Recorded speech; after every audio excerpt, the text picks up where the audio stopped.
উৎসব মানেই হচ্ছে একটা আনন্দের বিষয়, এটা একটা ইতিবাচক বার্তা দেয়। এখানে 91টা দেশের চলচ্চিত্র প্রদর্শিত হবে।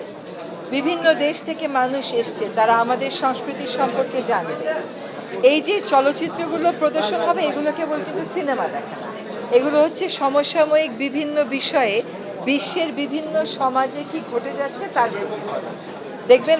অনেক অনেক প্রবাদ বাক্য অন্য যে কোনো ভাষায় খুঁজলেই পেয়ে যাবেন, কারণ জ্ঞানী লোকেরা সবসময়ই বিশ্বের একই ভাষায় কথা বলতো।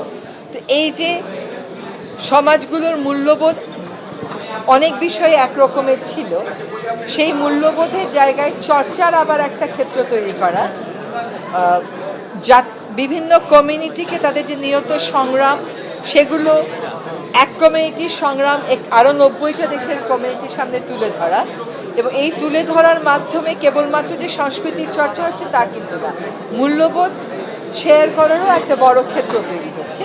আমি মনে করি মানুষে মানুষে সমাজে সমাজে মেলবন্ধন গড়ে তোলার জন্য এরকম উৎসব অনেক জরুরি। তবে আমার একটা আবেদন ছিল যে আমি সাউথ কোরিয়াতে দেখেছি বিশ্বের অন্যান্য দেশেও পরিবেশ নিয়ে কিন্তু আন্তর্জাতিক এরকম ফিল্ম ফেস্টিভ্যাল হয়। তাদের আগামীবারের ফিল্ম ফেস্টিভ্যালে অনুরোধ করেছি যে পরিবেশ নিয়ে বিশ্বের বিভিন্ন দেশে যে ফেস্টিভ্যালগুলো হয় সেগুলোতে শীর্ষস্থান যারা অধিকার করে সেগুলো এখানে প্রদর্শনের ব্যবস্থা করতে। আরেকটা হচ্ছে তারা এবার ঢাকার বাইরে কক্সবাজারে যাচ্ছে। ঢাকার বাইরে অন্যান্য বিভাগের লোকেরা কিন্তু এখানে ফিল্ম দেখতে অতটা আসতে পারবেন না।